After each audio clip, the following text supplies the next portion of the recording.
عن جابر بن عبد الله الأنصاري عن فاطمة الزهراء بنت رسول الله قال سمعت فاطمة أنها قال دخل علي أبي رسول الله في بعض الأيام فقال السلام عليك يا فاطمة فقلت عليك السلام قال إني أجد في بدني ضعفا فقلت له أعوذك بالله يا عبت من الضعف فقال يا فاطمة ائتيني بالكساء اليماني فغطيني به فأتيت بالكساء اليماني فغطيت به وصرت أنظر إليه وإذا وجهه يتلو كأنه البدر لي في ليلة تمامي وكمالي فما كانت إلا ساعة وإذا بولدي حسن قد أقبل وقال السلام عليك يا أمة فقلت عليك السلام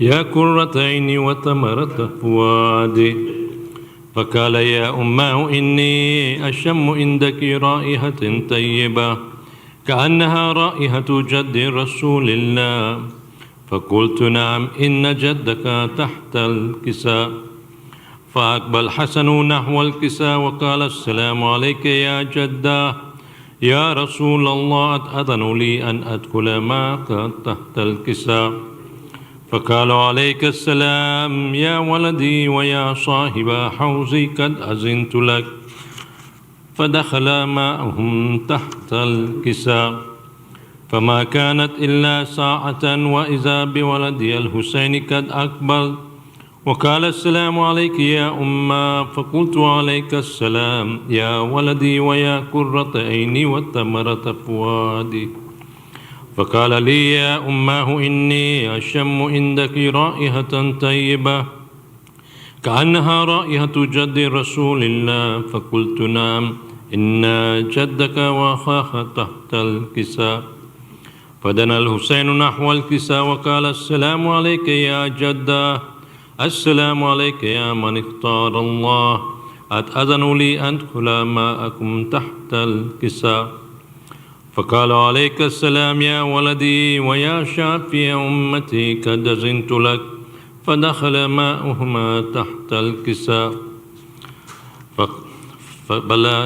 فقال عند ذلك أبو الحسن علي بن أبي طالب وقال السلام عليك يا بنت رسول الله فقلت عليك السلام يا أبا الحسن ويا أمير المؤمنين فقال يا فاطمة إني أشم عندك رائحة طيبة كأنها رائحة أخي وابن أمير رسول الله فقلت نعم ها هو ما ولديك تحت الكساء فأقبل علي نحو الكساء وقال السلام عليك يا رسول الله أتأذن لي أن أكون معكم تحت الكساء فقال له عليك السلام يا أخي ويا وصي وخليفتي وصاحب لواء قد أذنت لك فدخل علي تحت الكساء ثم أتيت نحو الكساء وقلت السلام عليك يا عبت يا رسول الله أتأذن لي أن أكون معكم تحت الكساء فقال عليك السلام يا بنتي ويا بزعتي قد أذنت لك فدخلت تحت الكساء فلما اكتملنا جميعا تحت الكساء أخذ أبي رسول الله بطرف الكساء وعوم بيده اليمنى إلى السماء وقال اللهم هؤلاء أهل بيتي وخاصتي وحامتي لحمهم لحمي ودمهم دمي يؤلمني ما يؤلمهم ويحزنني ما يحزنهم أنا هرب لمن هاربهم وسلم لمن سالهم وعدو لمن آداهم ومحب لمن أحبهم وإنهم مني وأنا منهم فجاءت صلواتك وبركاتك ورحمتك وغفرانك ورضوانك علي وعليهم وأذهب عنهم الرجس وطهرهم تطهيرا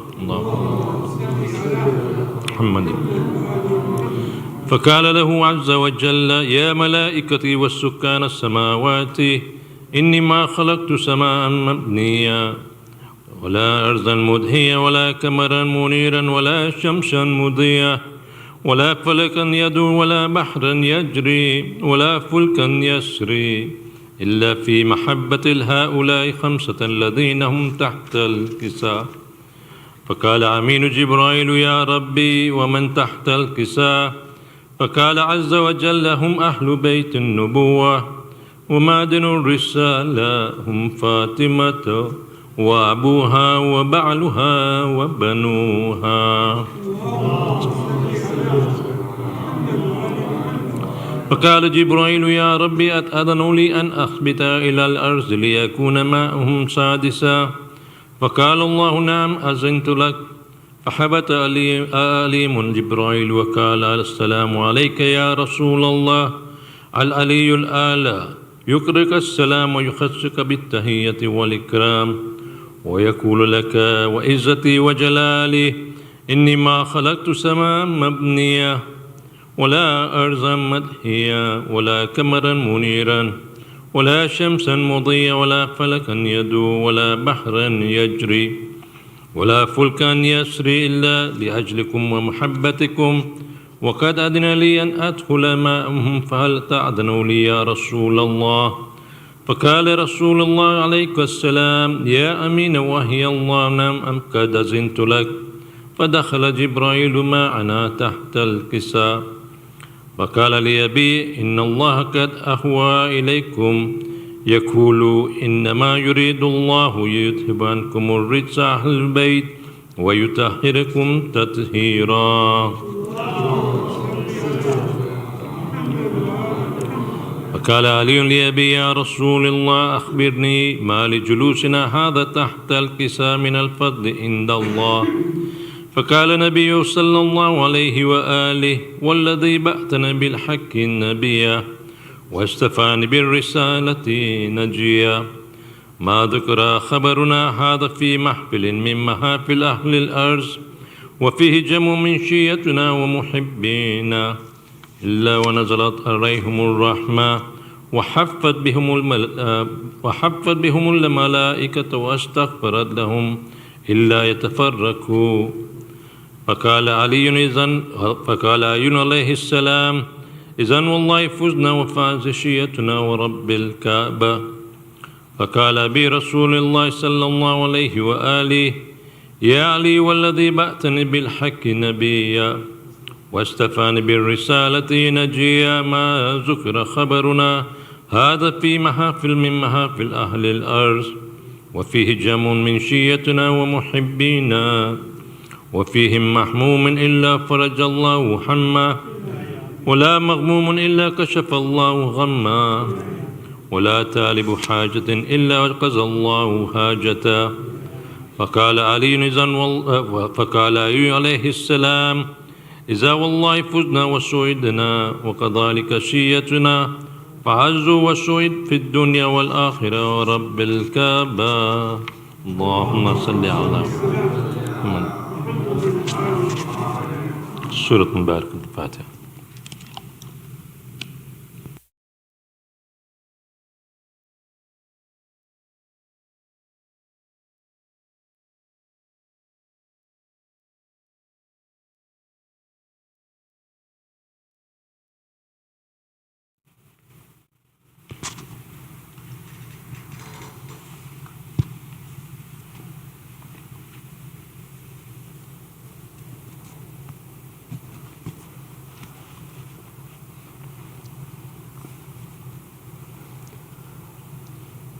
اللهم صل على محمد وآل محمد.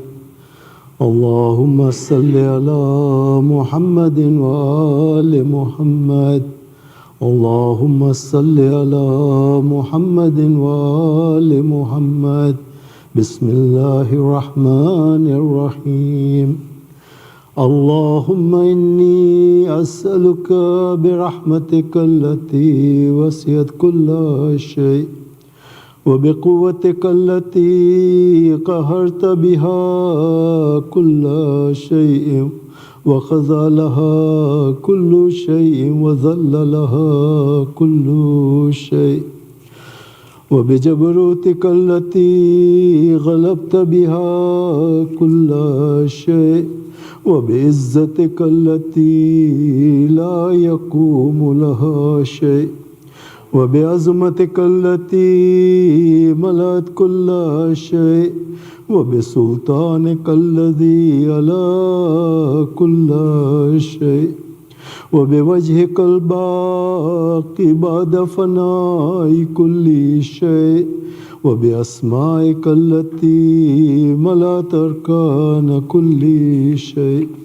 وبعلمك الذي أحاط بكل شيء وبنور وجهك الذي أضاء له كل شيء يا نور يا قدوس يا أول الأولين ويا آخر الآخرين اللهم اغفر لي الذنوب التي تهتك الإثم اللهم اغفر لي الذنوب التي تنزل النقام اللهم اغفر لي الذنوب التي تغير النعم اللهم اغفر لي الذنوب التي تحبس الدعاء اللهم اغفر لي الذنوب التي تقطع الرجاء اللهم اغفر لي الذنوب التي تنزل البلاء اللهم اغفر لي كل ذنب أذنبته وكل خطيئة أخطأتها اللهم إني أتقرب إليك بذكرك وأستشفع بك إلى نفسك وأسألك بجودك أن تدنعني من قربك وأن توزعني شكرك وأن تلهمني ذكرك اللهم إني أسألك سؤال خاز متذلل خاشع متضرع أن تسامحني وترحمني وتجعلني بقسمك راضيا قانيا وفي جميع الأحوال متواضعا اللهم وأسألك سؤال من اشتدت فاقته وأنزل بك عند الشدائد حاجته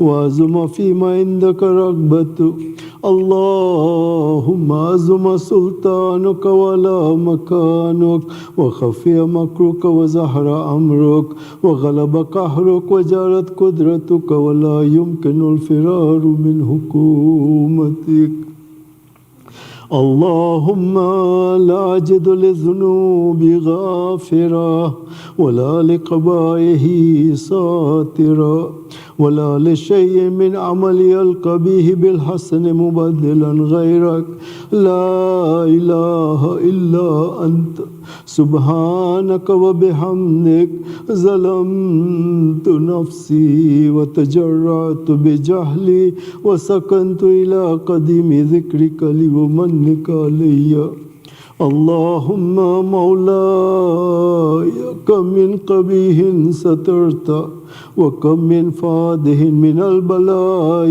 أقلت وكم من إثار وقيت وكم من مكروه دفعت وكم من ثناء جميل لست أحلا له نشرت اللهم عزم بلائي وأفرط بسوء حالي وقصرت بأعمالي وقادت بأغلالي وحبسني النفس بعد عملي وخدتني الدنيا بغرورها والنفس بجنايتها ومثالي يا سيدي فأسألك بعزتك أن لا يحجب عنك دعائي سوء عملي وفعالي ولا تفزعني بخفي ما اطلعت عليه من سري ولا تعاجلني بالعقوبة على ما عملت في خلواتي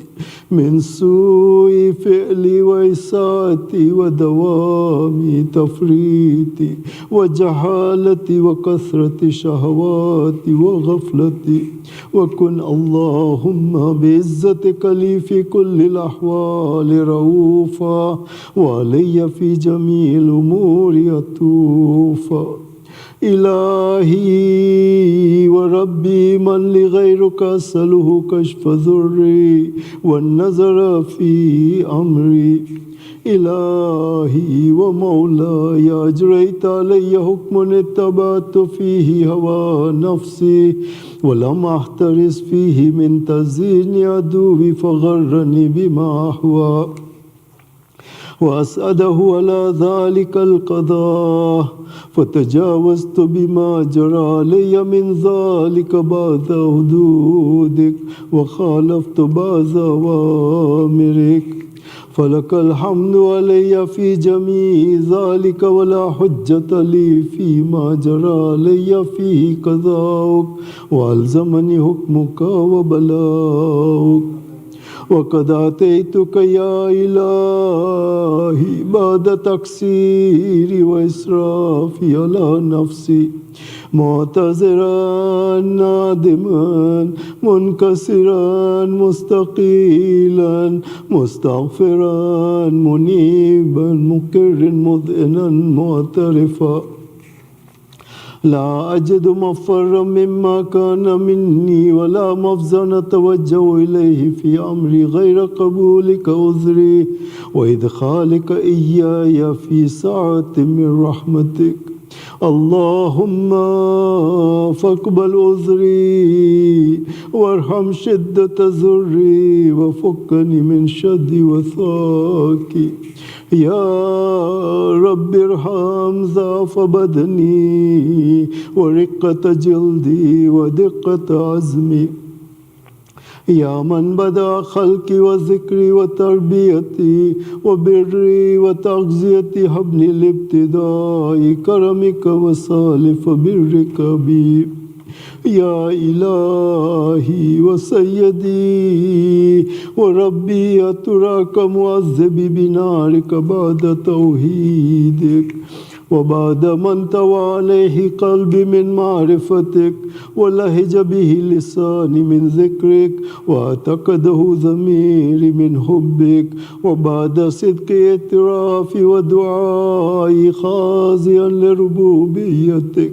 هيهات أنت أكرم من أن تضيع من ربيت أو تبعد من عدنيت أو تشرد من عاويت أو تسلم إلى البلاء من كفيته ورحمت. وليت شعري يا سيدي وإلهي ومولاي أتسلط النار على وجوه خرت لعظمتك ساجدا وعلى ألسن نطقت بتوحيدك صادقا وبشكرك مادحا وعلى قلوب اعترفت بإلهيتك محققة وعلى ضمائر حوت من العلم بك حتى صارت خاشعة وعلى جوارح سات الأوطان تعبدك طاعية وأشارت باستغفارك مذعنة. ما هكذا الظن بك ولا أخبرنا بفضلك عنك يا كريم. يا ربي وأنت تعلم ضعفي عن قليل من بلاء الدنيا وعقوباتها وما يجري فيها من المكاره على أهلها على أن ذلك بلاء ومكروه قليل مكثو يسير بقاء كثير مدة. فكيف احتمالي لبلاء الآخرة وجليل وقوع المكاره فيها وهو بلاء تطول مدته ويدوم مقامه ولا يخفف عن أهله لأنه لا يكون إلا عن غضبك وانتقامك وسخطك وهذا ما لا تقوم له السماوات والأرض. يا سيدي فكيف بي وأنا عبدك الضعيف الذليل الحقير المسكين المستكين. يا إلهي وربي وسيدي ومولاي لأي الأمور إليك أشكو ولما منها زج وأبكي لعليم العذاب وشدته أملت للبلاء ومدته فلئن سيرتني للعقوبات مع أعدائك وجمعت بيني وبين أهل بلائك وفرقت بيني وبين أحبائك وأوليائك فهبني يا إلهي وسيدي ومولاي وربي صبرت على عذابك فكيف أصبر على فراقك وهبني صبرت على حر نارك فكيف أصبر عن النظر إلى كرامتك أم كيف أسكن في النار ورجائي عفوك فبعزتك يا سيدي ومولاي أقسم صادقا لئن تركتني ناطقا لازجن إليك بين أهلها زجيج العاملين ولا أصرخن إليك صراخ المستصرخين ولا أبكين عليك بكاء الفاقدين ولا أنادينك إن كنت يا ولي المؤمنين يا غاية آمال العارفين يا غياث المستغيثين يا حبيب قلوب الصادقين ويا إله العالمين أفتراك سبحانك يا إلهي وبحمدك تسمع فيها صوت عبد مسلم سجن فيها بمخالفتي وذاك طعم عذابها بمعصيتي وحبس بين أطباقها بجرمه وجريرتي وهو يزج إليك زجيج مؤمل لرحمتك ويناديك بلسان أهل توحيدك ويتوسل إليك بربوبيتك يا مولاي فكيف يبقى في العذاب وهو يرجو ما سلف من حلمك ورأفتك أم كيف تؤلمه النار وهو يأمل فضلك ورحمتك أم كيف يهرك لهيبها وأنت تسمع صوته وترى مكانه أم كيف يشتمل عليه زفيرها وأنت تعلم ضعفا أم كيف يتقلقل بين أطباقها وأنت تعلم صدقا أم كيف تزجره زبانيتها وهو يناديك يا رب أم كيف يرجو فضلك في إتكه منها فتتركه فيها هيهات ما ذلك الظن بك ولا المعروف من فضلك ولا مشبه لما عملت به الموحدين من برك وإحسانك فباليقين أقطع لولا ما حكمت به من تعذيب جاهديك وقضيت به من إخلاد معانديك لجعلت النار كلها بردا وسلاما وما كان لأحد فيها مقرا ولا مقاما لكنك تقدست أسماؤك أقسمت أن تملأها من الكافرين من الجنة والناس أجمعين وأن تخلد فيها المعاندين وأن تجلى ثناؤك قلت مبتدئا وتطولت بالإنعام متكرما أفمن كان مؤمنا كمن كان فاسقا لا يستوون إلهي وسيدي فأسألك بالقدرة التي قدرتها وبالقضية التي حتمتها وحكمتها وغلبت من عليه أجريتها أن تهب لي في هذه الليلة وفي هذه الساعة كل جرم أجرمته وكل ذنب أذنبته وكل قبيح أسررت وكل جهل عملت كتمته أو أعلنته وأخفيته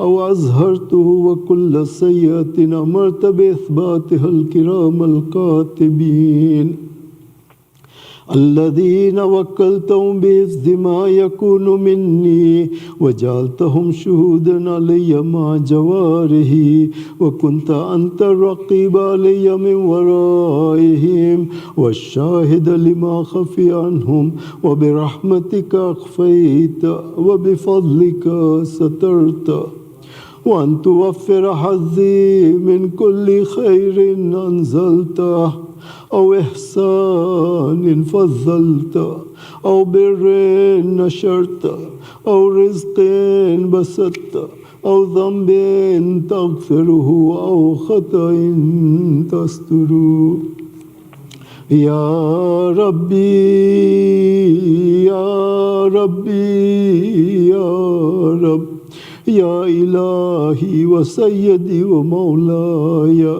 ومالك رقي يا من بيده ناصيتي يا عليما بذري ومسكنتي يا خبيرا بفقري وفاقتي يا ربي يا ربي يا رب أسألك بحقك وقدسك وعظم صفاتك وأسمائك أن تجعل أوقاتي من الليل والنهار بذكرك معمورا وبخدمتك موصولا وأعمالي عندك مقبولا حتى تكون أعمالي وأورادي كلها وردا واحدا وحالي في خدمتك سرمدا يا سيدي يا من عليه معولي يا من إليه شكوت أحوالي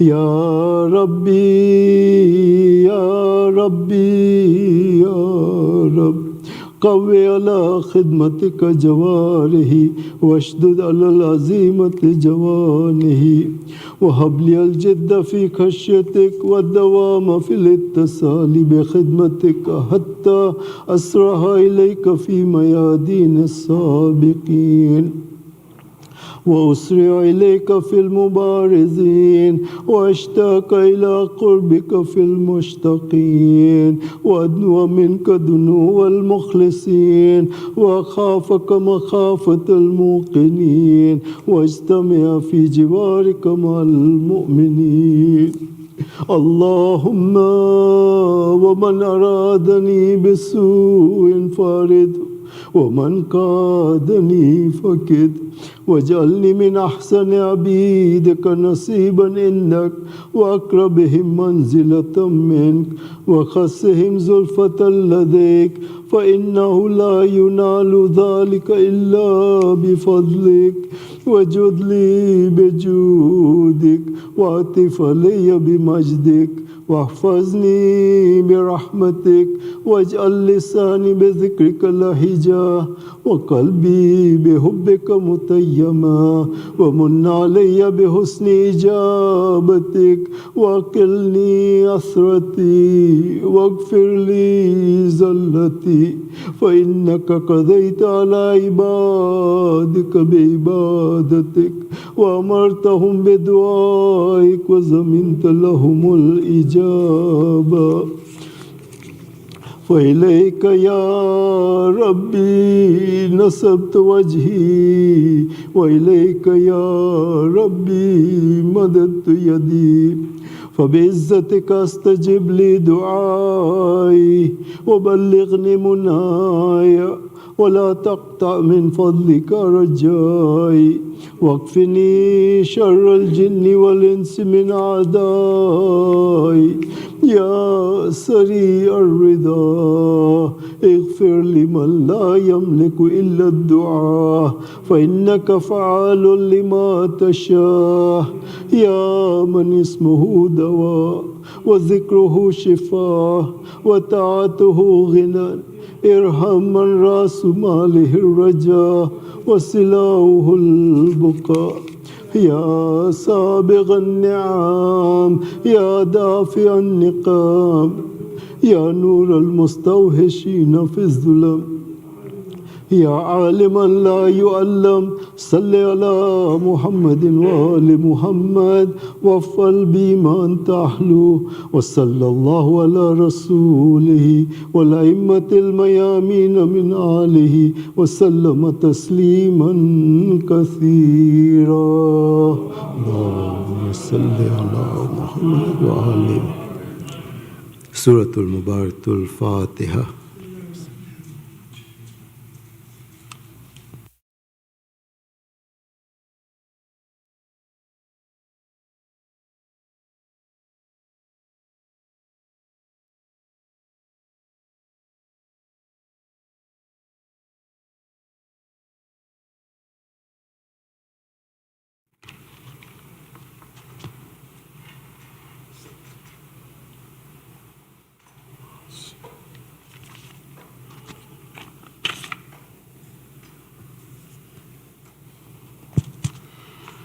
أفضل الصلاة محمد وآل محمد.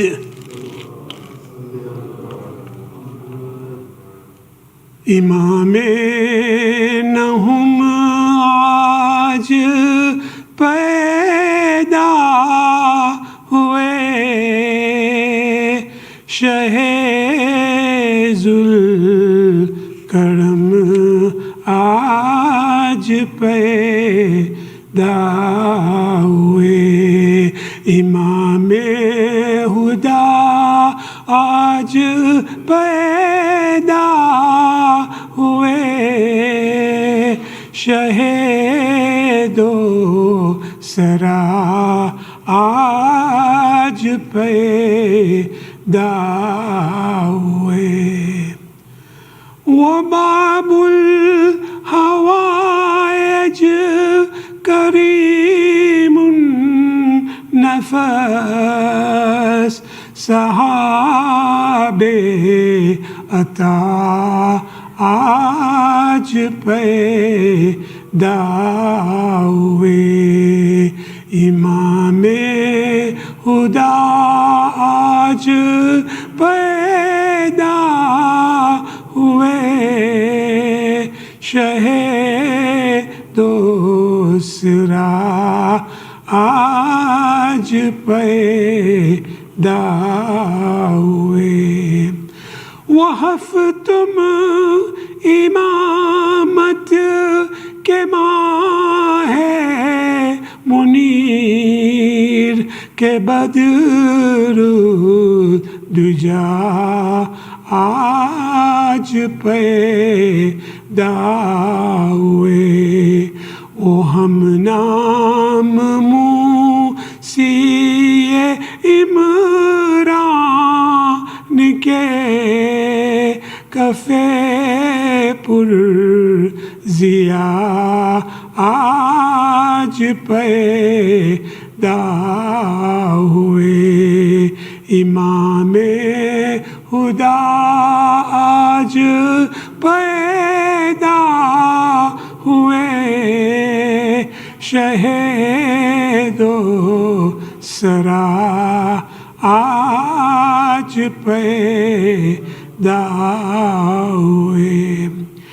زچا خانہ پر ہو گیا نور سے کہ نور لکھا آج پیدا ہوئے.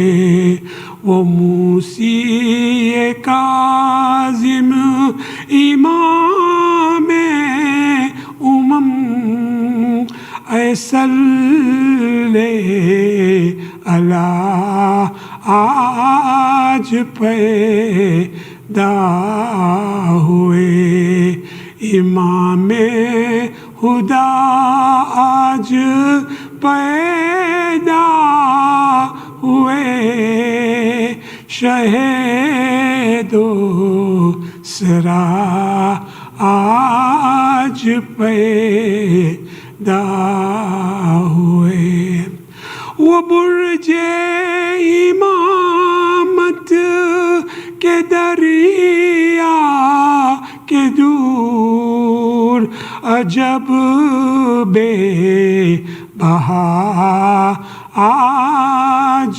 پیدا ہوئے وہ فرما رواں کشور دین حق امام الورا آج پیدا ہوئے امام خدا آج پیدا ہوئے شہید و سرا آج پیدا ہوئے مبارک سفر کی ہے تم یہ شب کہ تم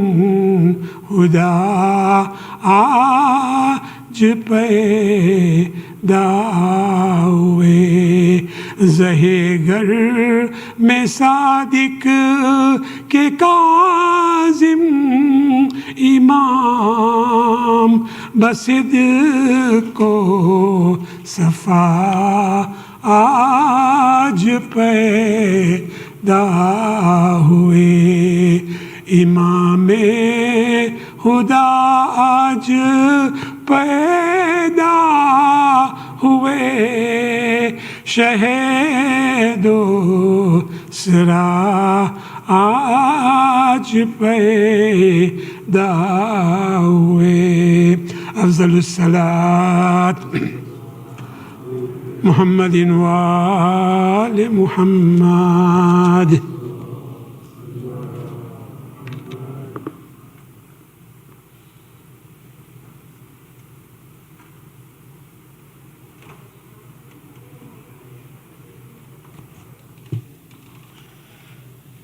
Bismillahir Rahmanir Rahim. Sayyid Hasan Rizvi, respected elders, dear brothers and sisters in Iman, Assalamu alaikum, Jamia wa rahmatullahi wa barakatuh. For the love of our seventh holy Imam, Sallu ala Muhammad wa ali Muhammad.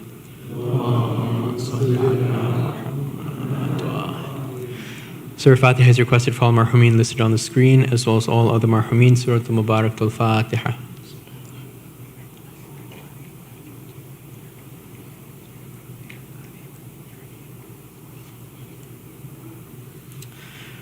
Dua Shafa Maris is requested for all those in need here and elsewhere, as well as those listed on the screen. Let us recite together. Bismillahir Rahmanir Rahim. أَمَّا يُجِيبُ الْمُضْطَرَّ إِذَا دَعَاهُ وَيَكْشِفُ السُّوءَ أَمَّا يُجِيبُ الْمُضْطَرَّ إِذَا دَعَاهُ وَيَكْشِفُ السُّوءَ أَمَّا يُجِيبُ الْمُضْطَرَّ إِذَا دَعَاهُ وَيَكْشِفُ السُّوءَ أَمَّا يُجِيبُ الْمُضْطَرَّ إِذَا دَعَاهُ وَيَكْشِفُ السُّوءَ أَمَّا يُجِيبُ الْمُضْطَرَّ إِذَا دَعَاهُ وَيَكْشِفُ السُّوءَ. Ya Allah. There will inshallah be a Sufra program on Thursday, February 1st. Ladies will have a separate parallel program on this night.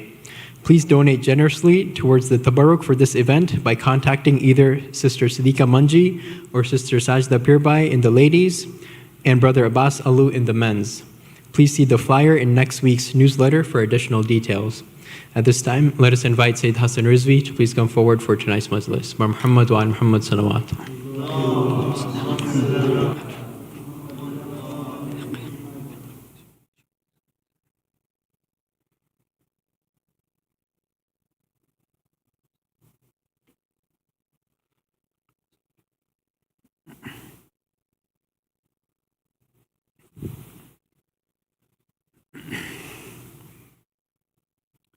أعوذ بالله السميع العليم من الشيطان اللعين الرجيم بسم الله الرحمن الرحيم وبه نستعين لا حول ولا قوة إلا بالله العلي العظيم الحمد لله رب العالمين والصلاة والسلام على أشرف الأنبياء والمرسلين بالقاسم المصطفى محمد اللهم صل على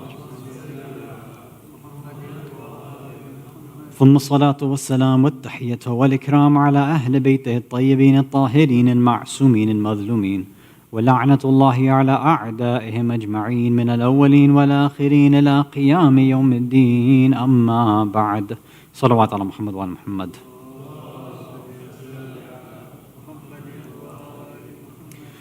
Mu'mineen, mu'minat, brothers and sisters in Islam and Iman, Salamun alaikum wa rahmatullahi wa barakatuh. You know, some of these videos that I've seen online where, they stop random people in the street and they ask them, amongst other questions, they say, what do you hope to see in the world? Or what do you think should happen in the world to make it a better place? And a lot of times people give the same sort of very cookie-cutter answers, right? Oh, we need to end hate, or I wish there was less hate and more love. Right? This is a typical answer people give. And if you've noticed a trend over the past few years, there's been a lot of the same theme amongst Islamic speakers too, trying to talk about the idea of love in Islam and how Islam is the deen of love and how Allah is pure love and that's how we have to increase and on and on like that. So I wanted to approach this same topic for tonight, but try to do so in a bit more of an academic fashion, right? Because it's easy to say that, yes, Islam is full of love, and we just have to love everybody and do all that. But I think most of you recognize that there's no concept in Islam that is so haphazard and ambiguous and vague. Every single thing in Islam is specifically regulated, it's delegated, there are borders and boundaries, and there's a specific and particular way that we have to engage in every practice. Even love, even something as, let's say, very kind of ambiguous and sort of obvious to most people, like, yeah, you show love, like, okay. But even Islam has multiple different terms and multiple different types of love that a person can engage in, depending on whom is showing the love, who are they showing the love to, etc., etc. So I wanted to go through that topic, again, in short tonight, and to do so based on one interesting hadith that I came across from our seventh Imam, Imam Musa ibn Ja'far al-Kazim, alayhi salatu wassalam.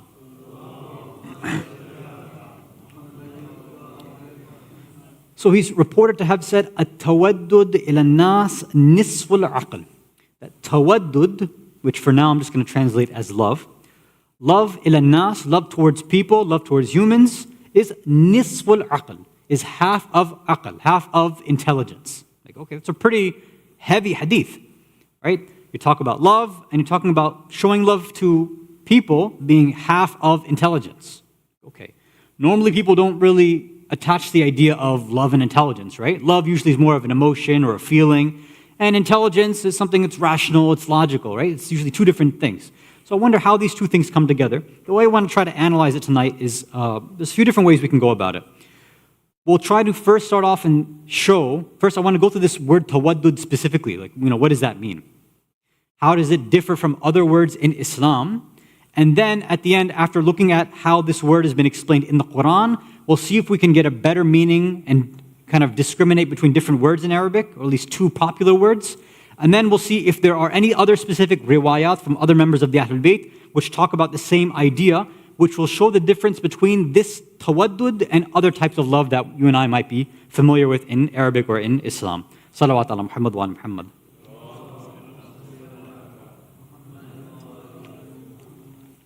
So if I were to ask you to give me an Islamic term or an Arabic term for love, most of you wouldn't come out with tawaddud. I'm sure you haven't even heard of that word before, right? You'd probably say what? Ishq, right? Ishq is there. It's used in Arabic, it's used in Farsi, in Urdu, right? So ishq is there. You might say hub, right? Which is another typical one people will go to. Or you might take one of the derivatives of the word hub, which is mahabba, right? Mahabbat. People would use that. Or another derivative or similar to the word of tawaddud, which is what? Mawaddat, right? Mawadda. So it's coming from that same root. So what we want to focus on first is say, okay, we mentioned this before. This is hopefully now something that's implanted into your souls at this point. That when you have multiple different words in Arabic, and you see that people keep trying to translate it with the exact same English word, that means that they've lost something. There's no way that both tawaddud and mawadda and ishq and hub and mahabbat and mawaddat, all of them cannot be translated as love, right? Now, again, as just to get a point across, fine, maybe you can see that in a hadith or in the Quran or in a ziyarah, but that's not going to explain the differences between all these different words. So what we want to try to do first is say, okay, this tawaddud, this comes from the word wood. That's where it comes from, waw, dal, dal, wood, or waw, dal with the shadda on top. What does that mean? Let's go first and see how Allah has used it in different ways in the Quran. What we're going to see is that even in this idea of wood or mawadda or wudud or all these things, there are various different levels. I'm going to go through maybe just 2, maybe 3 levels at most for tonight, inshallah, and then we'll jump to the riwayat. Salawat ala Muhammad wa ala Muhammad.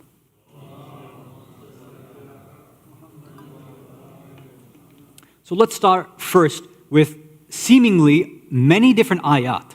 I'd say the vast majority of ayat, which use some derivative of the word would, in verbal form at least, is using it in a very, very low and negative sense. Let's look at some examples. Let's start with Surah Baqarah. There's 2 examples we have here.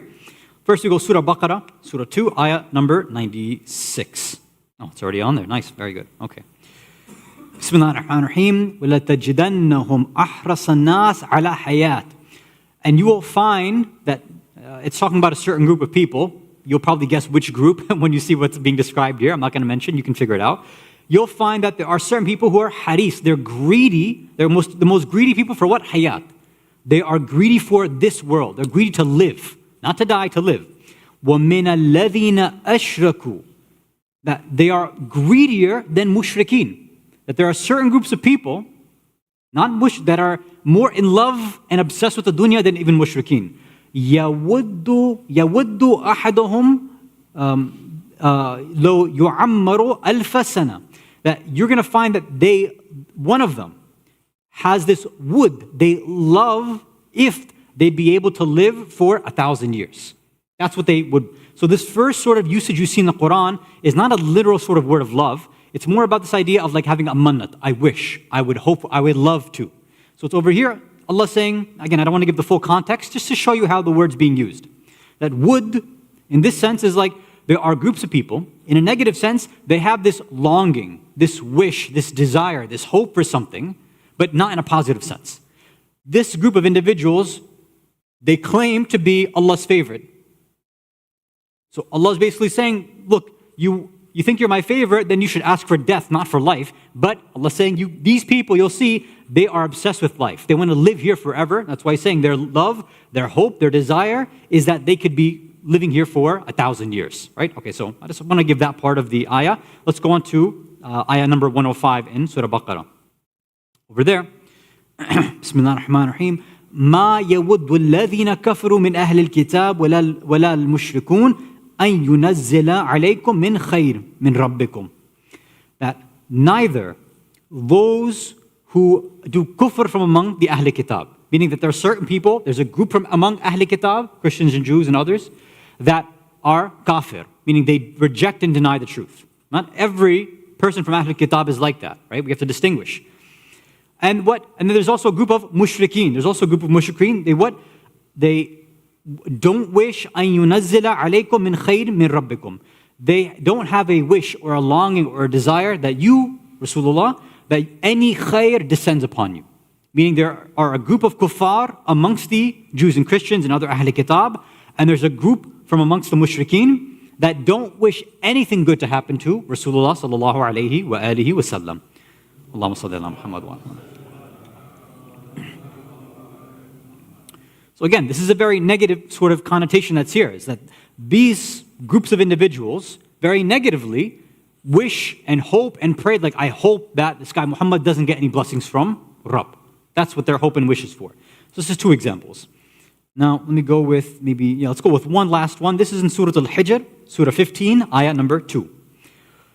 رُبَّمَا يَوُدُّ الَّذِينَ كَفَرُوا. So perhaps some of the kuffar, those who do kufr, who hide the truth, they wish, they hope, they would have loved لَوْ كَانُوا مُسْلِمِينَ. They wish that they could have been Muslims.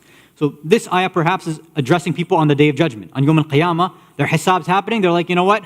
Now I see what the truth is. I wish I was Muslim back then. I wish I had submitted.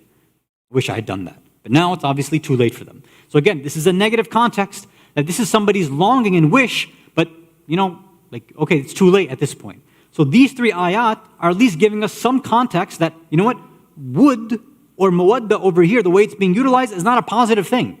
It's showing us that some people have this wish, this longing, this desire, this tamanni, this mannat.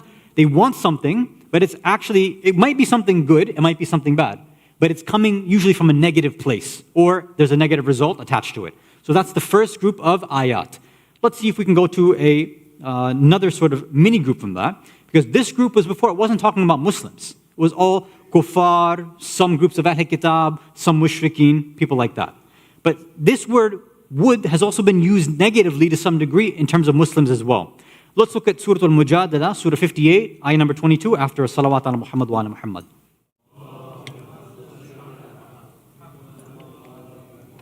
This could be positive or negative depending on how we take it. But see what Allah's saying over here. A very, very powerful ayah over here. We're not going to go through the whole thing, just the part that's relevant to us. Allah's saying, لا تجدوا قوما يؤمنون بالله واليوم الآخر. You will never find, or you will not find a qawm, of people, يؤمنون بالله واليوم الآخر, that they have iman in Allah and يوم الآخر, meaning the day of judgment and the hereafter, that what? يودون من حاد الله ورسوله.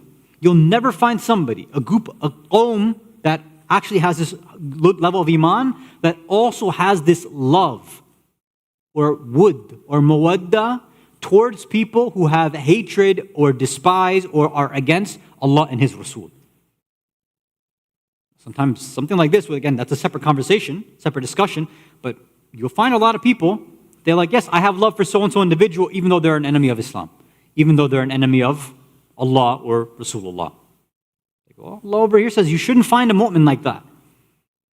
So something to keep in the back of our mind is that, look, this concept of love, the reason why I want to try to come at it from an academic angle is that, look, as a Muslim, as a mu'min, any concept that exists, freedom, justice, liberty, goodness, morality, all of this stuff, as Muslims, we are supposed to say, Allah, you tell me how to define it, you tell me what are the borders, what are the restrictions, and I'll follow it. That's supposed to be how a Muslim acts. Not that I heard some philosopher or some random person, or this is what my heart or my dil tells me. No. We don't just follow our own whims and desires. We have this wahi, this revelation that comes down in Quran, through Rasulullah, through the Ahlul Bayt. So look, these are the definitions. These are the boundaries and limitations. This is how you engage. So freedom doesn't mean everybody gets absolute freedom to do whatever. This is the freedom that Allah has legislated. Justice is not XYZ, as they say in the West or in other countries in the East. No, this is adalat, as Allah has dictated and as Allah has limited. This is not the definition of love. This is how Allah has actually specified that love. Right? So things like this. So Allah's over here saying, look, if you have real iman, you should not have this kind of would for anybody who considers himself and shows and expresses hatred towards Allah and the Ahlul Bayt, or specifically over here, it's talking about Rasulullah, but of course by extension the Ahlul Bayt. Now again, we still haven't gotten to what this mawadda is, but at least we have to say there is no overarching love for everybody yet. So there are some restrictions over here, and as we saw, this ayah is saying sometimes that negative love may even enter into the hearts of Muslimin. Right? So that's now our first group of ayat, where mawadda or love seems to have a very negative context to it. Let's go a step higher now, after a salawat ala Muhammad wa ala Muhammad.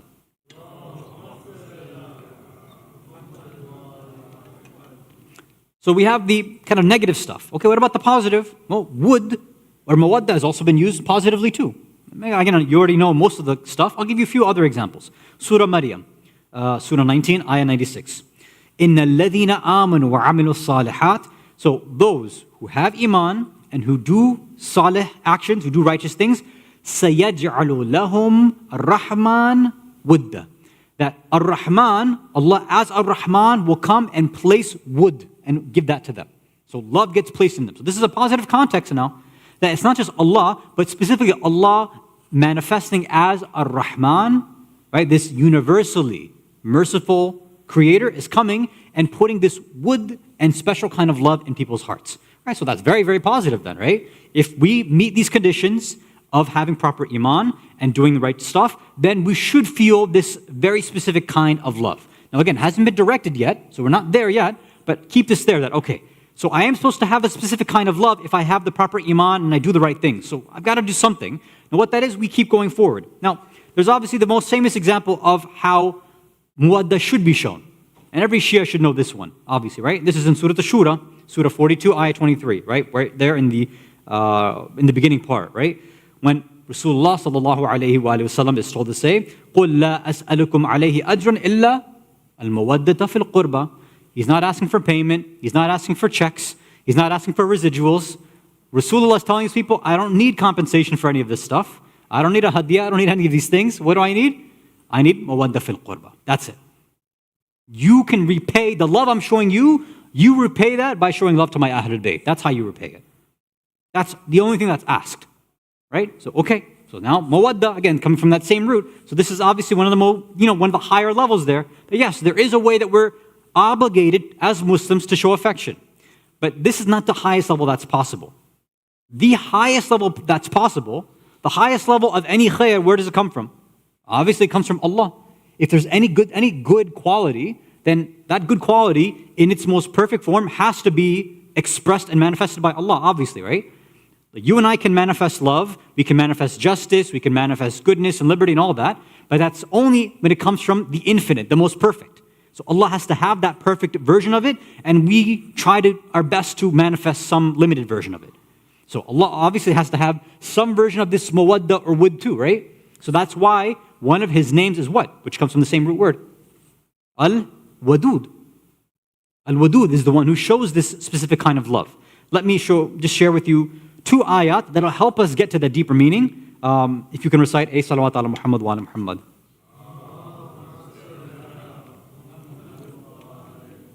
So, yeah, okay. Let's go Surah Hud, Surah 11, ayah number 90. وَاسْتَغْفِرُوا رَبَّكُمْ. So ask forgiveness, ask for istighfar from your Rabb. ثُمَّ تُوبُوا إِلَيْهِ. Then do tawbah, right? Repent, say, all right, Allah, I'm not going to do it again. إِنَّ رَبِّي رَحِيمٌ وَدُودٌ. Why? Because without a doubt, your Rabb, the one who nurtures you and takes care of you, He's Rahim. Not Ar-Rahman over here, it's Rahim, which we know means it's specific mercy for those who are putting effort in, right? And what? Wadud. And how does it, let me see how they translate it over here.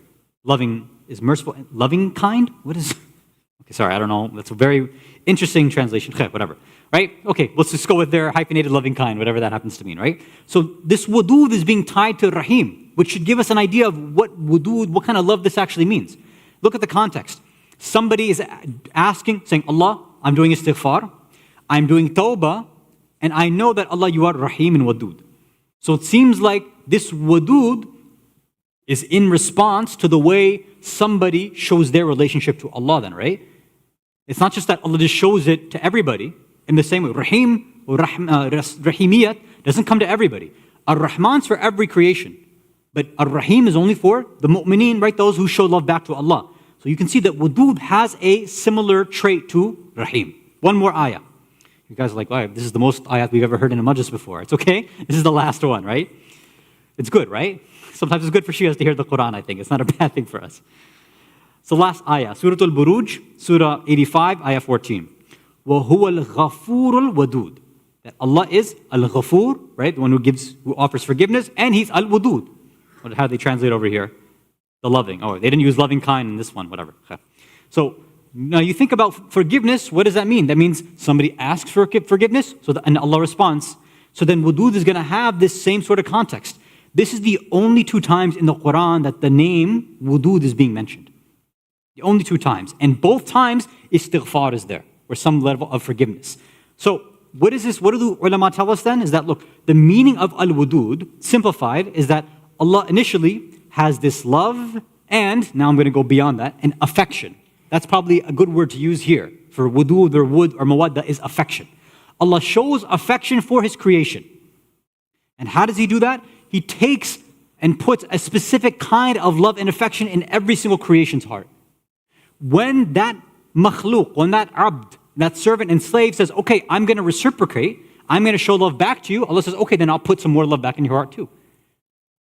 When a person says, okay, I should have shown love to you, Allah, by obeying you or doing X, Y, Z, and I didn't do it, well, I'm sorry. I made a mistake. I do istighfar, I do tawbah. Allah says, okay, good. I accept it, and I'll put more love in your heart too. So this is the sort of loving relationship, and we can see that in a human fashion too, is when we show love and affection has that very, very same sort of idea, which is very different than mahabba or hub. And that's going to be the next part of our discussion, is to differentiate between hub and mahabba and wud and mawadda after salawat ala Muhammad wa ali Muhammad.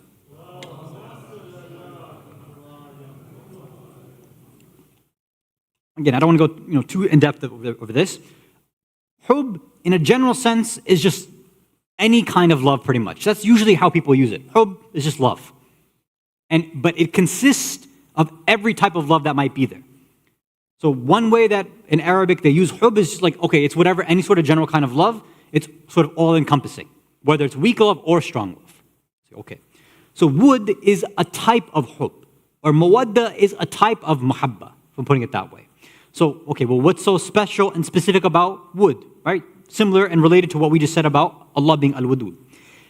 The first thing that we saw in the ayat of the Quran, in that sort of negative context, was that it's when somebody has a longing or a want or a desire for something. So the way that we would use it in English is that I would really love for X, Y, Z to happen. I'd really love if it was like this. I would really love to be a billionaire, for example, right? I'd really love it if you could get me a glass of water, right? Something like that. So that's one kind of love, is that maybe it's not something that's realized yet. It hasn't happened yet. I know that there's something good there. I think that there's something good, so I want it to happen for me. That's one way of describing wud. It's very conditional, very specific, right? The second way that wud or mawaddat or tawaddud, as we've been mentioning in the hadith of the Imam, is used, is when it's talking about a very specific aspect or a dimension of something or somebody. For example, when somebody comes and tells me, Hasan, I loved your speech. I know that there's a specific aspect that they're talking about. And when I go look back, I'm like, oh, it's because my speech was short. That's the aspect that they're talking about, right? When the speech was either on time or under time, like that's the aspect that they were referring to. Right? That's usually what it means. It doesn't mean that, no, your content was good or every speech you give is good or you're inherently a good speaker. There's some specific aspect that they're referring to. And sometimes we say that to other people, right? Like, oh, I love the way that you did X, Y, Z. I love the way that you do this or that you express this. Meaning, I don't love you as a person completely. I don't love everything about you. I don't love you inherently. But there's one part about you, when you speak like this or you act like this or you give me this, that's when I love you. So it's conditional. Right? There's a shart, it's mashrut, it's specific, and it only applies given certain conditions. That's what wud or mawadda can happen to be. Right? So that's now how it happens. It's conditional, situational, and limited. Now, hub, when it's taken to the highest level, that is actually when there's pure love given for something. So again, we said hub and mahabbat can be given to, generally speaking, but when it maximizes at its top level, it's when you don't just show love for something because of one specific aspect. It's because you look at somebody or something, you look at its essence, its dhat, its nature, and you see something intrinsically good. And that's why you express love for it or that person. That's what true hub and mahabbat is. That's why when somebody's truly a habib, somebody that's truly beloved to you or a mahbub, there's a very strong loving relationship between those two individuals. It doesn't necessarily exist when you have this mawadda necessarily, or wud, or wadda, right? But mahabbat that happens to be there. Now let me add to that some riwayat. Let's first look at two from Amir al-Mu'mineen, Ali ibn Abi Talib alayhi salatu wasalam.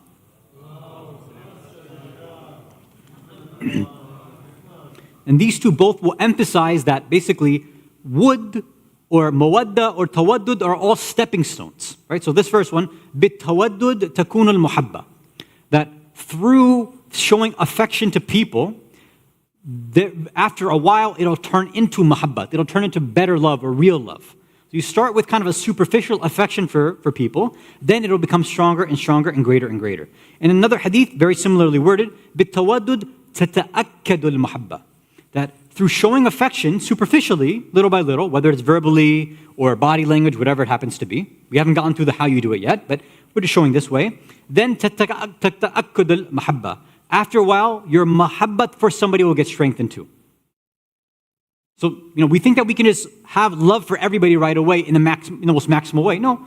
Love when you express it for anybody, whether it's our closest friends or family members, community members, or even outsiders, it doesn't just happen overnight. It's usually very, very gradual. So over here, the riwayat say, look, remember, Imam Kazim said, tawaddud to humans is half of intelligence, meaning your starting place is that, okay, I should get to a place where I can superficially, at the bare basic level, be able to show some level of basic affection for all humans. Some level of basic affection, right? Just at least being in terms of kindness, right? In terms of love. That's it. Some people, hopefully nobody here does that. Let's say you go out to a restaurant, there's a waitress or a waiter or something like that. Maybe this is because of other culture or from other places where we are. In order to get like the waiter or waitress's attention, sometimes you're like, you snap at them or you whistle. Sometimes, unfortunately, I've seen that happen with the volunteers that happen over here, like, hey, you, come here. Rather than speaking lovingly or affectionately to somebody who's taken time out of their night, who's sacrificed themselves to go and serve everybody else in the community, right? You want to show, Assalamu alaikum, sorry to bother you. Would you mind doing X, Y, Z, right? There's a way that you can show affection even when somebody's trying to serve you. Right? So that's a bare level you can do that. After a while, hopefully, after doing this over and over again, we'll get to a point where, no, it actually turns out this person, whether it's my spouse or kids or parents or even somebody I may not even like in the community, it should turn into some true level of love because of some inherent good quality that they actually have. And this is where we're going to end here with this hadith from Rasulullah sallallahu alayhi wa alihi wa sallam.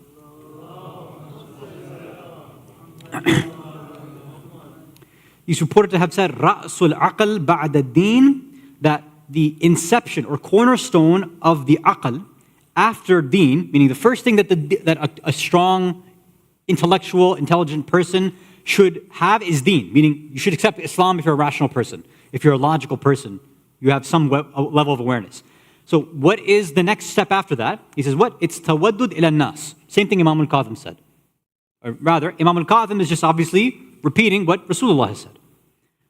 After you accept that you need religion and it has to be Islam, the second thing that Rasulullah is saying is that you need to now show every human being deserves some basic level of love and affection. Basic stuff because they have some good qualities that you should express and recognize. Okay. But then he adds here a good way of showing that. وَاصْطِنَاعُ الْخَيْرِ إِلَى كُلِّ بَرْ وَفَاجِرٍ. That you should be able to produce, and literally the word here is like manufacture.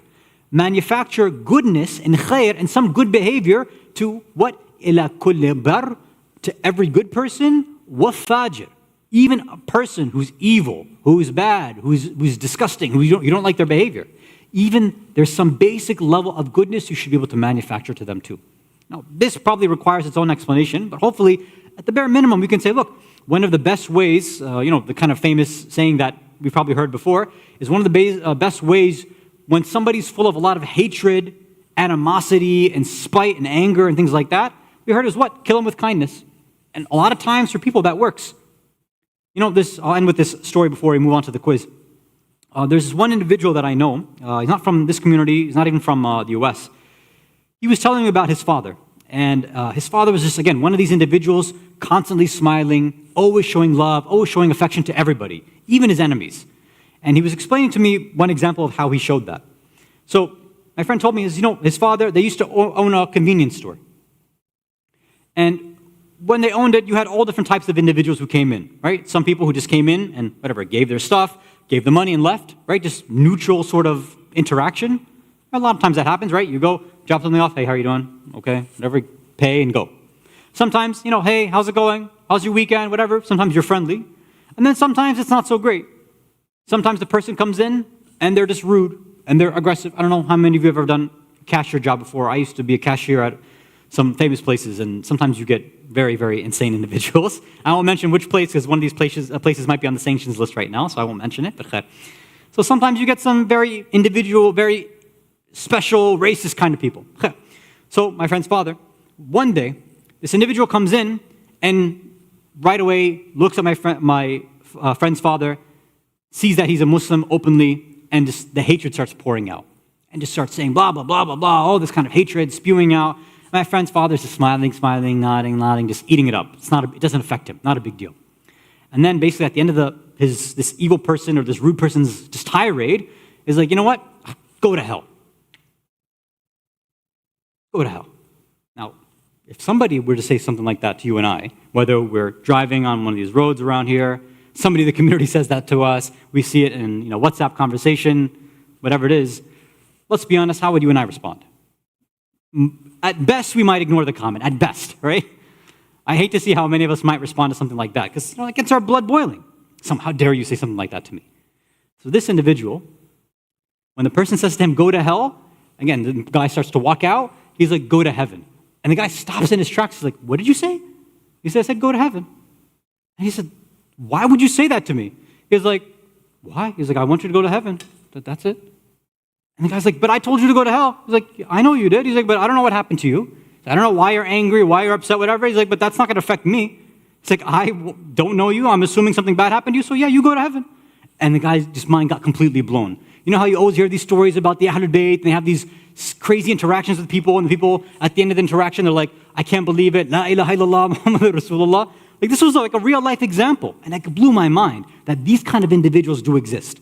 So I know you're like hearing this, like, how do you get to a level like that? I don't know. I'm not there, right? Inshallah, maybe one day I'll get there and I can tell you. Or if you're there, you can tell me how to do that. But hopefully what we can take from some of these riwayat and these principles of the Ahlul Bayt is that this is at least the basic level we should be shooting for. Is to be able to show some basic level of affection towards everybody, even our own worst enemies. Because they do deserve that. We don't know what's been going on in their life. Let the judgment, on the day of judgment, if they are going to be burned, they're going to go to hell. That's not up to you and I. Let Allah take care of that on Yawm al-Qiyamah. Salawat ala Muhammad wa ala Muhammad. Okay, we can move on to our quiz for tonight with one more salawat ala Muhammad wa ala Muhammad. Okay, so while everybody is logging in, just want to give some community announcements. First and foremost, so we have two different programs and workshops that are coming soon. So in the middle of February, as you can see here, the weekend of the 17th and the 18th, this is, we've had a few different courses from Mizan Institute. Many of you have attended the Death and Barzakh course, right? Where Sheikh Amin Rastani had gone in detail about what happens, the time of death in Barzakh. So now, what comes after that? So, okay, now we start with As-Sa'a, the hour. What happens on Yawm al-Qiyamah in that beginning thing? So this is there. Some people ask, like, is this a repeat? No. This is the next one. This is one of the newest courses that's there. So please do. You can go to mizaninstitute.org/Orlando, register there. Registration will be open for a few more weeks. Lunch is going to be there. There's course materials. There's refreshments. And babysitting is also included if you register for that. And the course is $40. Okay, that's one. Next weekend, we have the marriage workshop. And I've been getting a lot of questions about that, actually, right? So most of you know Sheikh Saadi. He's come to this community many times before. He's very well known. People have a great relationship with him. This is kind of a once-in-a-lifetime thing where both an alim and their spouse will be addressing the same topic, right? Co-presenting. Normally in these kind of workshops, especially marriage ones, you only get, let's say, the sheikh or the sayyid, only one. So Sheikh Saadi and his wife are basically co-presenting this workshop. People have been asking, okay, is it just for newlyweds? Is it for what is this? It's meant for people of all ages. Or whether you're thinking about marriage, whether you're getting ready soon, whether you're a newlywed, these things are necessary. Or somebody who even 10, 15 years they've been married, this is also good. Why? Because not all of us know the in-depth Islamic version of these things, right? So the idea right now, gender roles. Even right now, we might have a cultural idea, but maybe we don't know what Islam actually says about gender roles. Maybe we don't actually know the rights of the husband and the wife or a mother and a father. Or I get a lot of questions about rules for in-laws and things like that. A lot of people still have a question about that. So this would be a good thing. And there will even be some sessions that will be segregated, which will be female-only sessions and male-only sessions. So I would highly recommend that you all sign up. Registration is still there. For singles, $45, couples, $70. Again, childcare is also there if you sign up for that. So I highly recommend that you register for this as soon as possible. All right, let's move on to the quiz now. One more salawat ala Muhammad wa ala Muhammad. I think we're ready to go, right? All right, good luck to everybody. Imam al-Kazim alayhi salam was likely born on which day? The 7th of Muharram, the 7th of Safar, the 7th of Rajab, or the 8th of Rajab? What likely was the Wiladat and birthday of the Imam?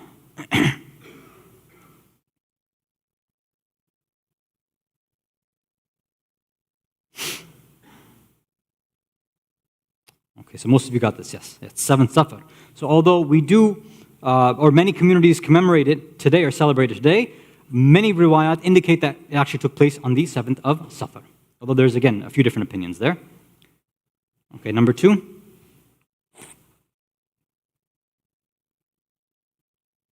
After the birth of his son, Imam al-Sadiq alayhi salam did what or provided for what? Did he have a celebration and gave out food to people for 3 days? Did he hold a majlis for Imam Husseini alayhi salam? Did he cry and recite poetry for Imam Hussein by himself? Or none of the above?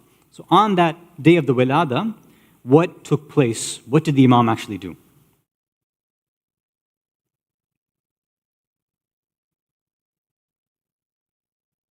So most of you got this as well, right? Hasan, yes. So he had a celebration and he gave out food to people for 3 days. Very good. Let's see where we are after 2 questions.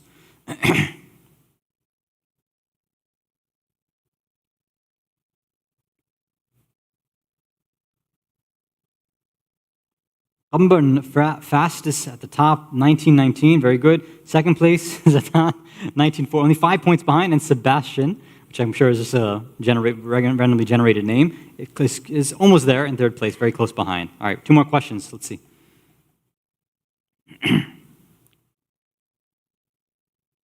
Who was reported to have said the grave of Musa ibn Ja'far alayhi salam is a tried and tested medicine, a dawa? Is it Sayyid Ma'asuma alayhi salam? Is it Imam Rida alayhi salam? Ayatollah Bahjat qaddasallahu sirru? Or Imam Shafi'i? Which of these individuals is reported to have said that the qabr, the grave, the haram of Imam al-Kazim alayhi salam is a place of shafat? It was actually the famous Sunni scholar Imam Shafi'i. Most people don't recognize these famous Sunni ulama were very much into tawassul and shafa'ah and stuff like this, right? But unfortunately, these Wahhabis and Salafis have kind of messed things up along the way. Okay, final question. Pruritus is a medical term that means what? Itching, skin discoloration, intense headaches, or loss of taste. What does pruritus or pruritus mean or indicate?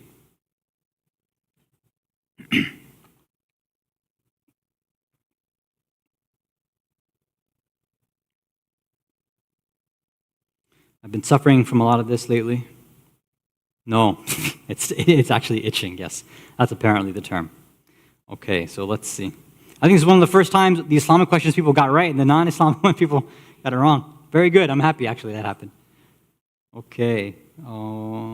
Okay, so it looks like, all right, Millie jumped to 1st place, whoever Millie is. Congratulations to Millie. Zlatan still took 2nd place, and Sebastian held on to 3rd place.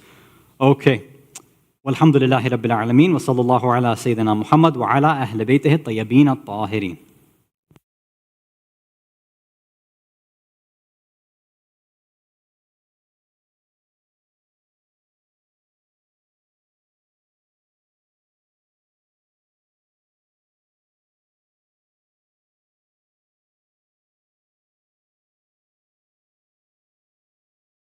Assalam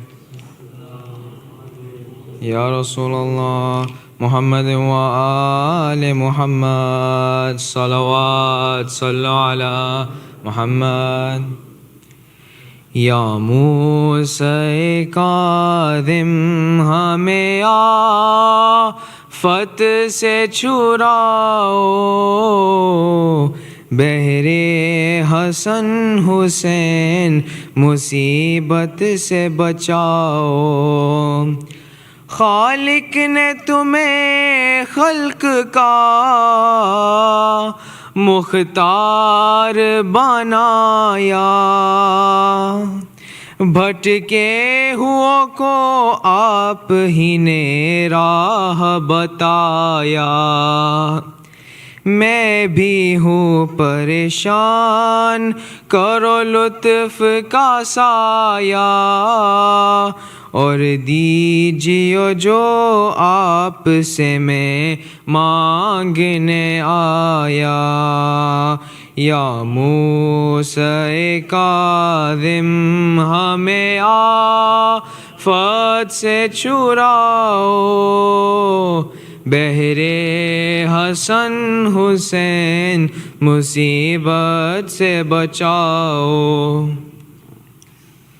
مولا ایک بار ہو جائے تیرا دیدار ہو جائے مولا ایک بار ہو جائے تیرا دیدار ہو جائے نظر ترسی ہے صورت کو نظر ترسی ہے صورت کو نگاہ ہے یار ہو جائے مولا ایک بار ہو جائے تیرا دیدار ہو جائے بتا دے آ کہ اے مولا ہے کیا قرآن اور اطرت بشر کو چوم لیتے ہیں حرم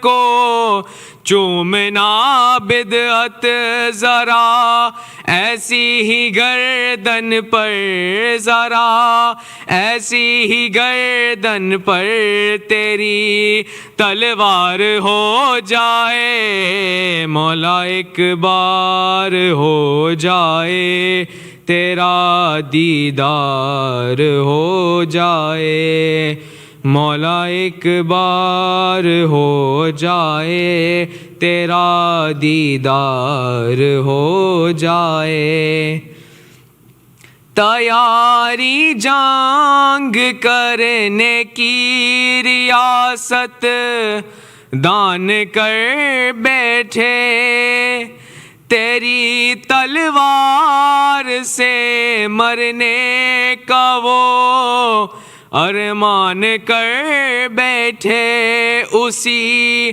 خیبر کی طاقت کا اسی خیبر کی طاقت کا ذرا اظہار ہو جائے مولا ایک بار ہو جائے تیرا دیدار ہو جائے مولا ایک بار ہو جائے تیرا دیدار ہو جائے حرم کی خاک بھی ان کے کلیجوں کو جلاتی ہے تیری آماد کی خوش خبری بھی ان کو کاٹ کاتی ہے تباہ پھر سے سکیفہ کے تباہ پھر سے سکیفہ کے درو دیوار ہو جائے مولا ایک بار ہو جائے تیرا دیدار ہو جائے مولا ایک بار ہو جائے تیرا دیدار ہو جائے اور محمد و آل محمد صلوات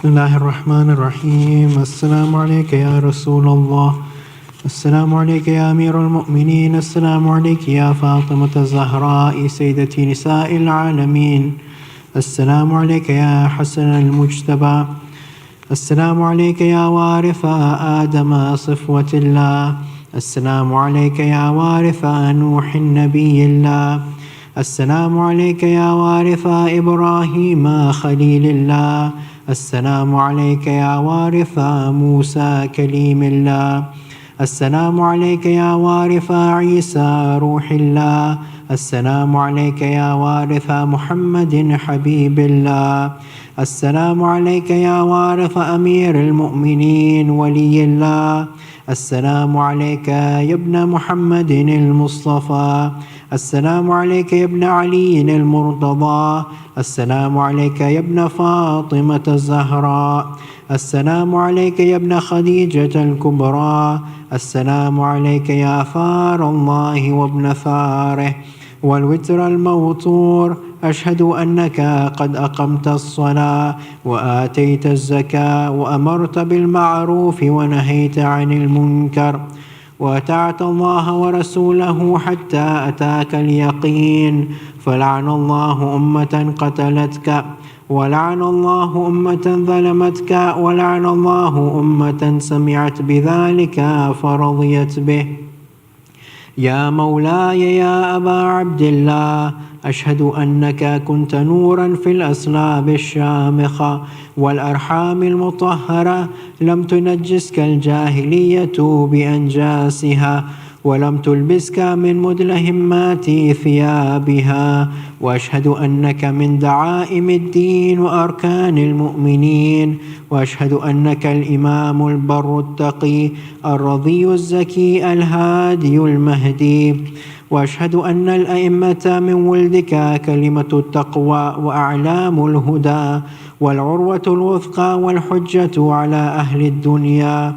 وأشهد الله وملائكته وأنبياءه ورسله أني بكم مؤمن وبيا بكم موقن بشرائع ديني وخواتيم عملي، وقلبي لقلبكم سلم وأمري لأمركم متبع. صلوات الله عليكم وعلى أرواحكم وعلى أجسادكم وعلى أجسامكم وعلى شاهدكم وعلى غائبكم وعلى ظاهركم وعلى باطنكم. السلام عليك يا ابن رسول الله. السلام عليك يا ابن نبي الله. السلام عليك يا ابن أمير المؤمنين. السلام عليك يا ابن الحسين الشهيد. السلام عليك أيها الشهيد وابن الشهيد. السلام عليك أيها المظلوم وابن المظلوم. لعن الله أمة قتلتك، ولعن الله أمة ظلمتك، ولعن الله أمة سمعت بذلك فرضيت به. السلام عليكم يا أولياء الله وأحباءه.